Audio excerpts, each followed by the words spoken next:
नमस्कार मंडळी, 4-5 दिवस व्हिडिओ नाही आले. आता डेली ब्लॉग टाकेन. थोडं शिफ्टिंगमुळे अपलोड करायला वेळ नाही भेटला आणि गेल्या वेळेत पाहिलं तर मुंबईला आलो आहे आणि नवरोबा गेले संभाजीनगरला, क्योंकि सामान येणार होतं म्हणून त्यांना उतरायसाठी जायचं होतं. आणि आजी आजोबा पण आले होते.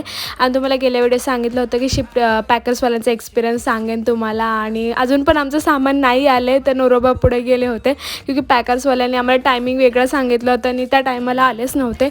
4 दिवस बोलले, 4 दिवसांनी नाही 10 दिवसांनी सामान आणला. आणि पैशाची पण प्राईस त्यांनी आम्हाला जास्त कमी सांगितली होती. मग परत जास्त हळूहळू वाढवायला लागले आणि असं वाटलं होतं की आमचं सामान जात आहे का, क्योंकि रोज एक दिवस उशीर करत होता. सामानला फोन नव्हता उचलत तो माणूस.